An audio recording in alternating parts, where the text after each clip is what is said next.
मेरी शादी एक छोटे से परिवार में हुआ था, जिससे मैं बहुत ही ज्यादा खुश थी। लेकिन मुझे नहीं पता था कि ये खुशी बस दिखावे के लिए ही था, क्योंकि जब से मैं अपने पति के पास गई थी, तब से वह मुझे छुआ तक नहीं था। मैं हर दिन अपने पति के प्यार पाने के लिए तड़पती रहती, लेकिन उसे इससे कोई फर्क नहीं पड़ता था।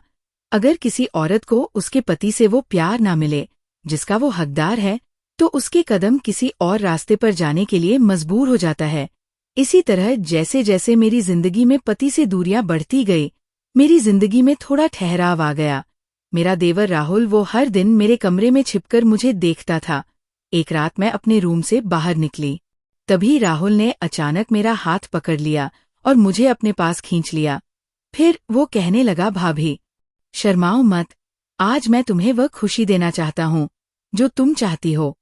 उस वक्त मेरे देवर के दिल में कुछ ऐसा था कि उसने मुझे पूरी रात सांस भी नहीं लेने दिया। वह लगातार रात भर, मेरा नाम दिव्या है और मैं अभी 28 साल की हूँ। मुझे लगा कि मैंने शादी करके अपने जीवन की सबसे बड़ी गलती कर दी है, क्योंकि शादी की पहली रात के बाद मेरे पति ने मुझे एक बार भी नहीं छुआ था। मैं और मेरे पति करीब जरूर थे, लेकिन हमारे बीच अब एक पति पत्नी वाली नजदीकियां नहीं थी। इस प्रकार मेरे पति के ऐसे व्यवहार के कारण मैं अनजाने में ही भांजे की ओर आकर्षित हो गई। मेरे पति के बड़ी बहन का लड़का रोहन, वो हमारे घर पर ही रहता था। रोहन अभी 20 साल का था, लेकिन देखने में किसी हट्टे कट्टे मर्द की तरह लगता था। साथ ही साथ वो सुंदर भी था, जिससे मेरी नजर बार बार उसकी तरफ चली जाती थी। मेरे ससुर की मृत्यु मेरे शादी के कुछ महीने बाद ही हो गया था, इसलिए अब केवल मेरे सास ही थी।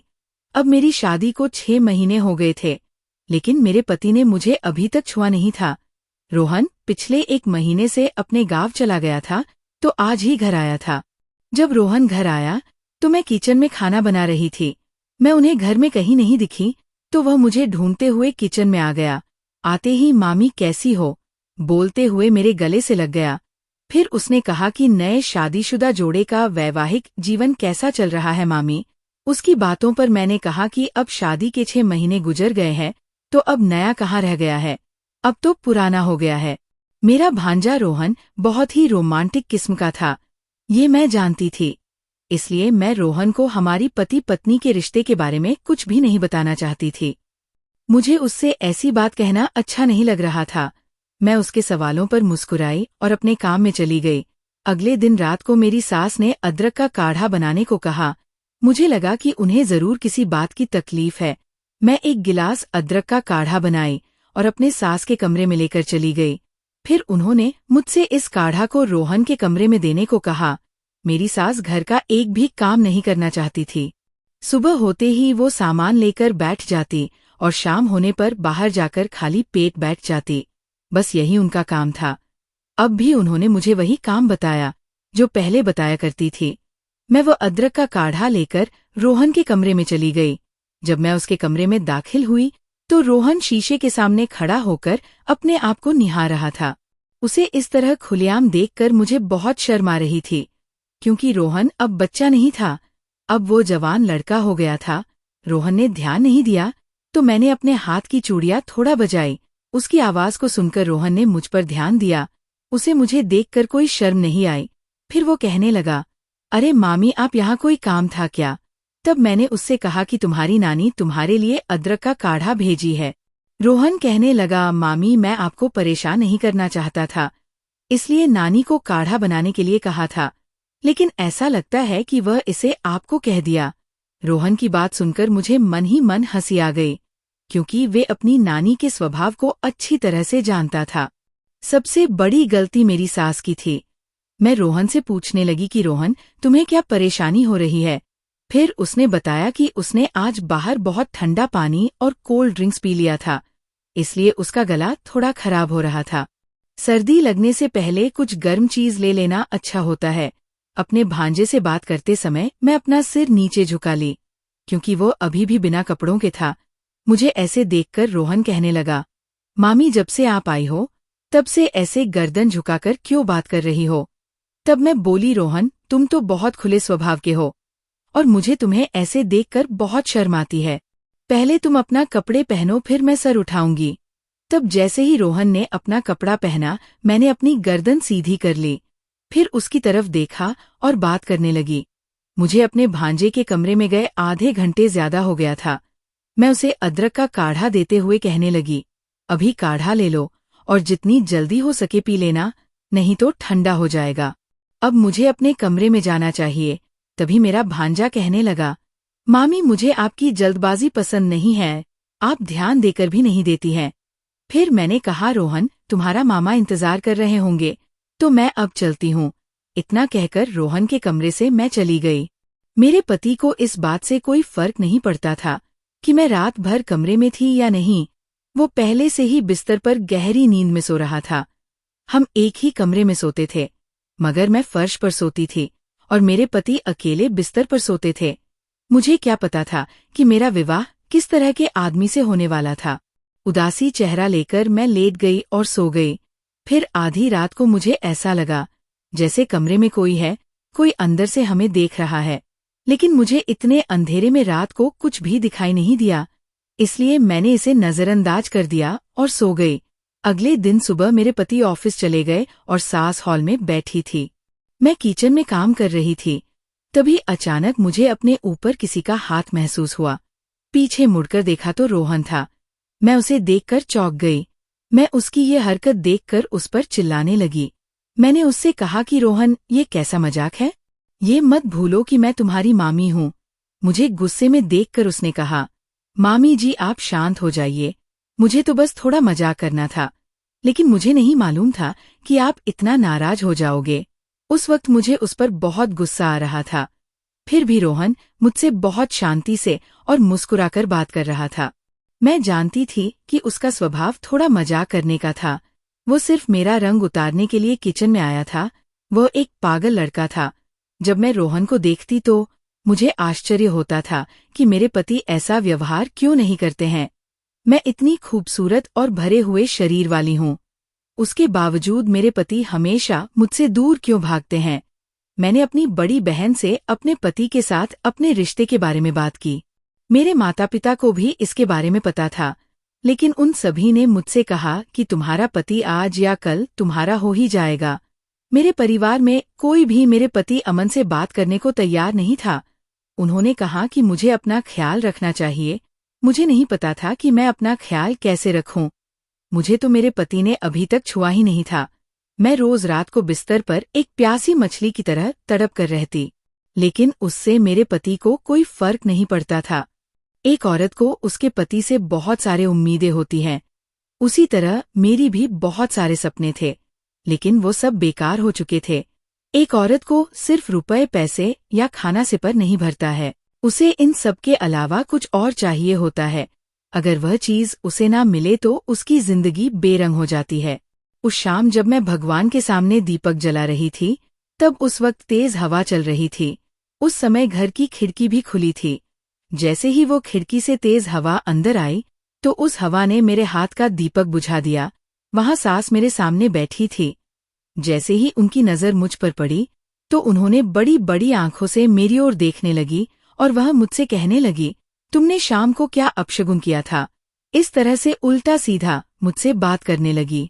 वह बात कर रही थी, तभी रोहन वहां आ गया। उसने अपनी नानी को रोते हुए देखा और उसे चुप कराया। मैंने अपनी सास की बात का उत्तर दिए बिना चुपचाप दिए को दोबारा से जला दिया और अपने कमरे में चली गई। मैं अभी मन ही मन बुदबुदा रही थी कि तेज हवा के कारण फिर से दीपक बुझ गया। ना जाने ये कैसा अपशगुन हो गया था। मेरी सास को तो बस कुछ कहने का मौका चाहिए था, और अब उनके पास अच्छा मौका था। मुझे पता था कि वो अगले हफ्ते तक किसी काम से मुझे बातें सुनाने वाली थी। तभी मैं अपने कमरे में आ गई। मुझे एहसास हुआ कि मुझे पीरियड आ गया है।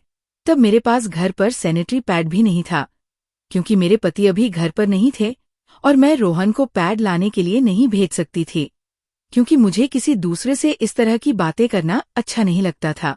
मैं अपनी सास को कुछ भी करने के लिए नहीं कह सकती थी। फिर मैं खुद से मेडिकल की ओर चली गई। कुछ देर के बाद मैं मेडिकल से सैनिटरी पैड लेकर बाहर आ गई। जब मैं मेडिकल से घर आई, तो मेरी सास ने मुझे वो चीज मेरे हाथ में देखकर और भी बातें सुनाने लगी, जो मुझे नहीं सुननी चाहिए थी। उन्होंने कहा कि तुमने दिया जला दिया, जबकि तुम्हें पता था कि तुम्हारा मासिक आ गया है, ये कहकर मुझ पर आरोप लगा रही थी। दरअसल दिया जलाने से पहले मुझे पता ही नहीं था कि मुझे पीरियड आ गया है। फिर इतना कुछ सुनने के बाद मैं कमरे में आ गई। थोड़ी देर बाद मुझे एहसास हुआ कि मुझे सच में पीरियड आ गया है। मैंने अपने सास को ठीक से समझाया, लेकिन वे सुनने को तैयार नहीं थी। सबसे पहले मेरे पेट में बहुत दर्द हुआ। उस वक्त मेरी सास ने तो ऐसी बातें कहकर मेरा माथा सुन कर दिया था, जो मैं नहीं चाहती थी। उनकी बात सुनकर मेरी आंखों से आंसू आने लगे। उस समय अमन घर आए हुए थे, लेकिन वह अपनी माँ से कुछ भी कहने को तैयार नहीं थे। जब मेरी सास बात कर रही थी, तो मेरे पति मुझे अनदेखा करके छत पर चले गए। मेरे पति ने मेरी तरफ से कुछ नहीं कहा था, लेकिन रोहन अपनी नानी से बात करने लगा। रोहन को उसकी नानी बहुत प्यार करती थी। वह कभी भी उसे कुछ नहीं कहना चाहती थी। फिर रोहन अपनी नानी को शांत करा रहा था, लेकिन वो शांत होने को तैयार नहीं थी। वह मुझसे बात करती रही। फिर मैं रोती हुई अपने कमरे में चली गई। कुछ देर बाद मैं अपने कमरे से बाहर आई। फिर मैं खाना बनाने के लिए किचन में जाने लगी। तभी मेरी सास ने मुझे रोक लिया। उन्होंने मुझे किचन में जाने से मना कर दिया। वह कहने लगी कि आज तुम मासिक में हो, तो हम तुम्हारे हाथ का खाना नहीं खाएंगे। हम किसी अशुभ स्त्री के हाथ का बना खाना कैसे खा सकते हैं। उस दिन मेरे सास खुद रसोई में चली गई। मैं रोते हुए अपने कमरे में वापस आ गई। कुछ देर बाद रोहन मेरे कमरे में आया। मुझे रोता देख मेरे पास आया। वह मेरे आंसू पोंछने लगा। वो कुछ कहने वाला था कि बाहर से उसकी नानी की आवाज आई।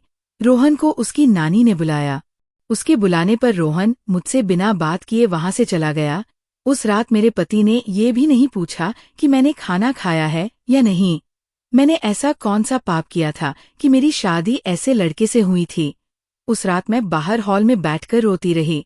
मेरी चीख सुनकर ना तो मेरी सास बाहर आई और ना ही मेरे पति आया।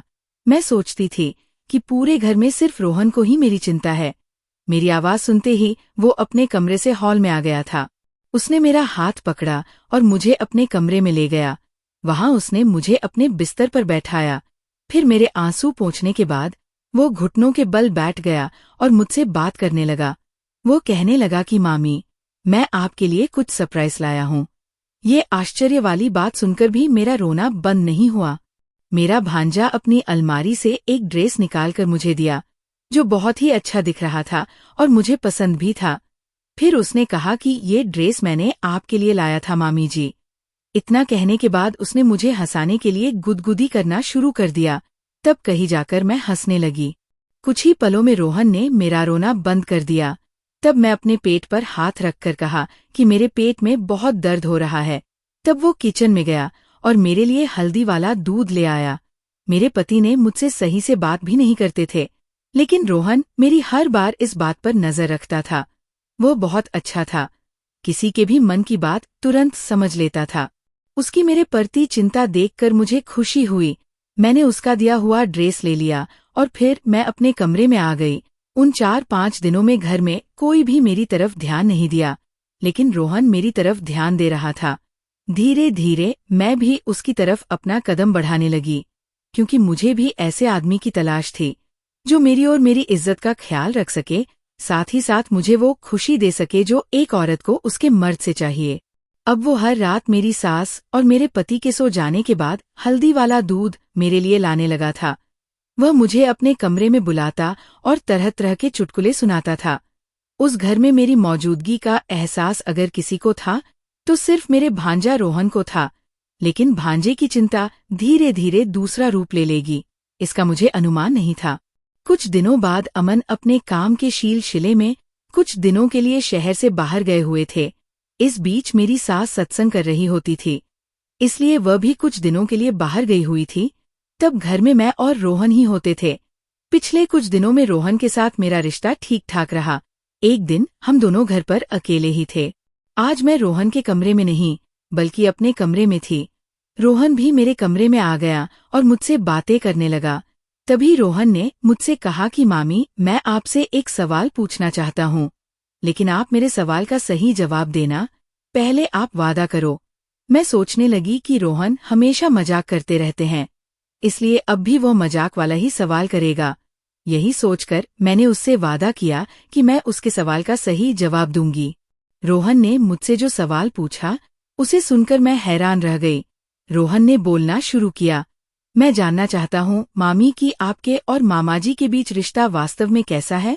ऐसा सवाल सुनते ही मैं रोहन को उत्तर देने से बचती रही, लेकिन वो छोड़ने को तैयार ही नहीं था।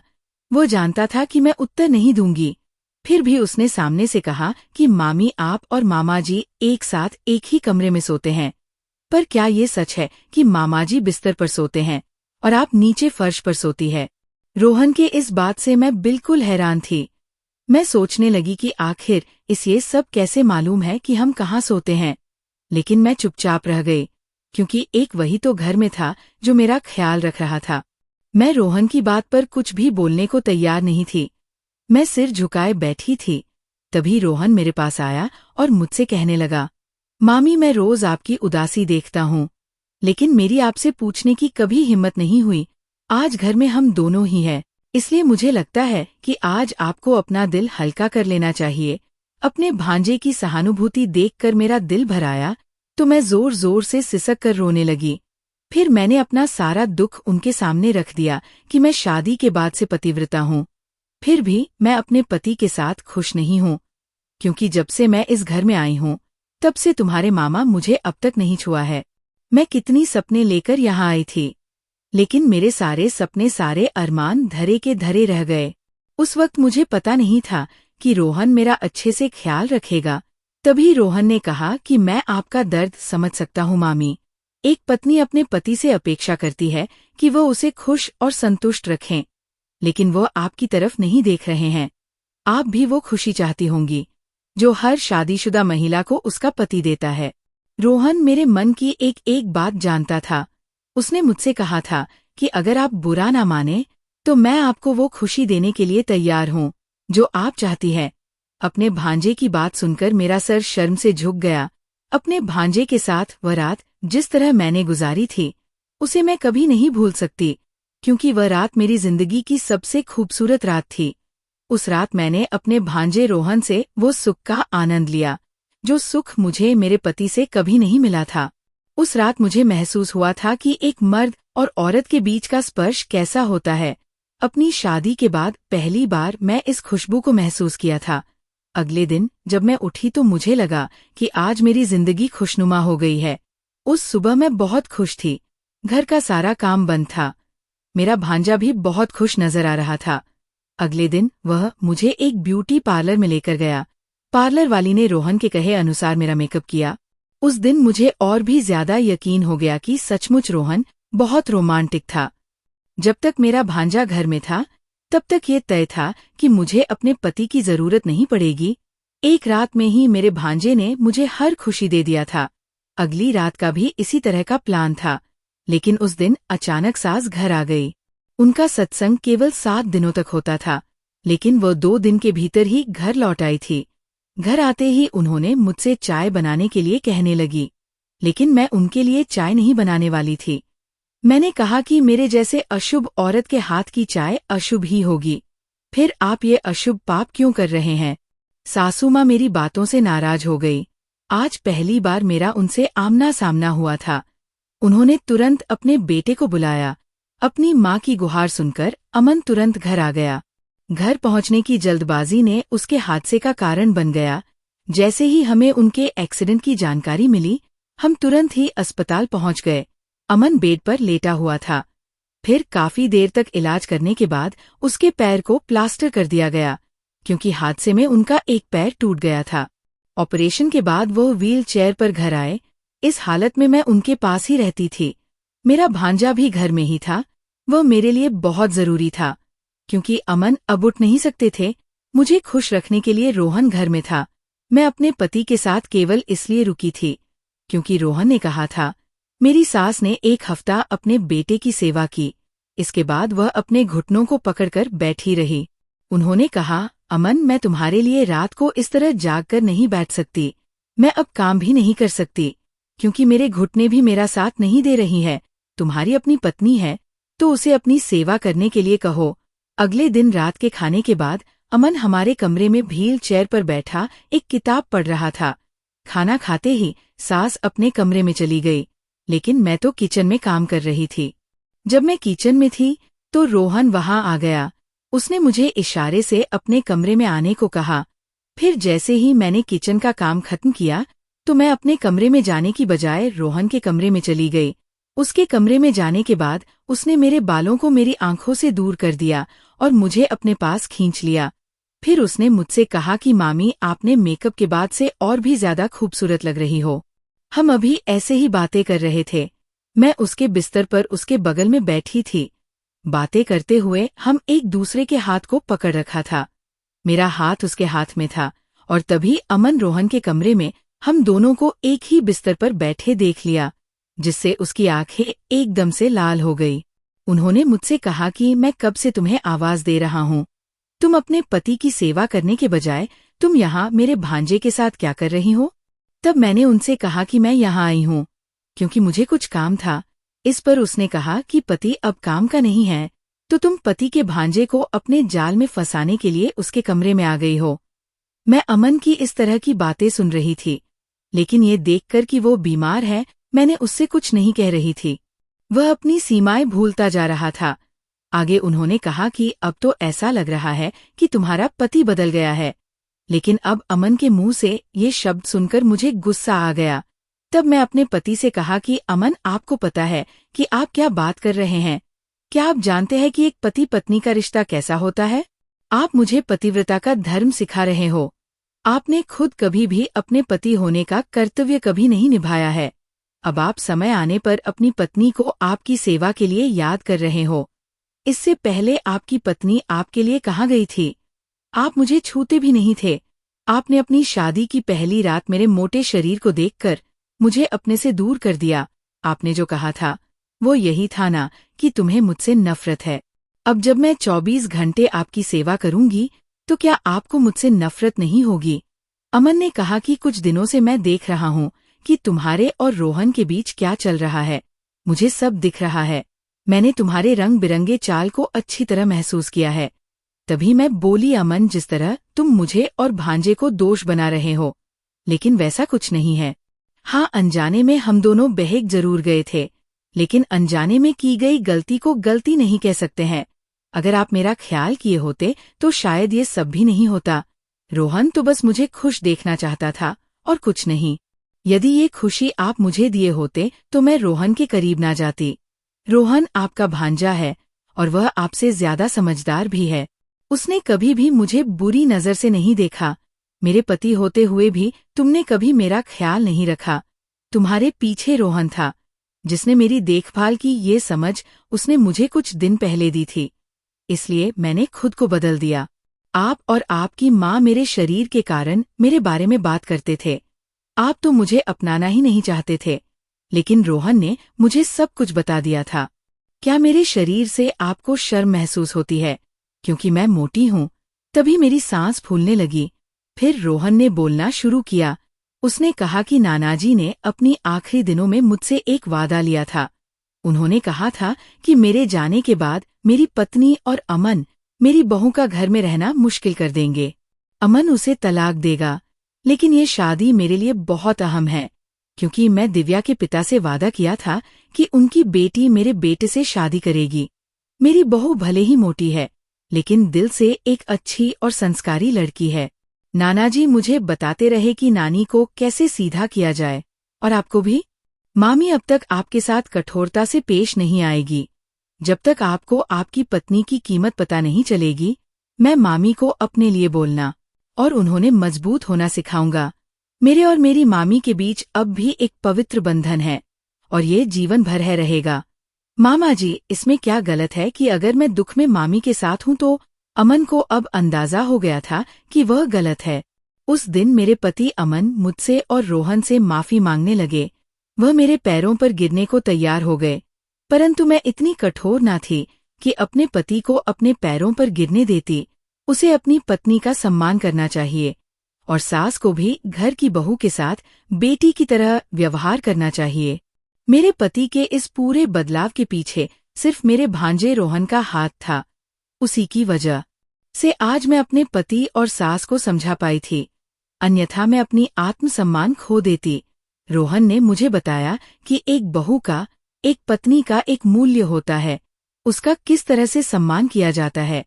मेरे पास एक पति था जो मेरा सम्मान करता नहीं था और एक सास थी जो हर वक्त रोब झाड़ती रहती थी। केवल रोहन था जो मेरा सम्मान करता था। अब रोहन की वजह से पति और सास दोनों का व्यवहार मेरी प्रति बदला गया था। मेरी सास के बीच बदलाव बहुत जरूरी था क्योंकि वो गलत कर रहे थे। अगर पत्नी मोटी हो या चाहे वो काली हो, पत्नी तो बस पत्नी होती है जो आपके साथ हर सुख दुख में हमेशा खड़ी रहती है। जैसे ही आप किसी मुसीबत में गिरते हैं तो आपको एक पत्नी की आवश्यकता होती है। इसलिए समय कैसा भी हो अपनी पत्नी का साथ देना चाहिए।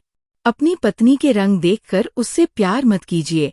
अगर प्यार करना है तो उसका कोमल हृदय देखकर प्यार करें। कहते हैं पत्नी ही है जो आपके साथ हमेशा खड़ी रहती है, फिर वो पल चाहे सुख का हो या दुख का। इसलिए आप अपने पत्नी का सम्मान करें।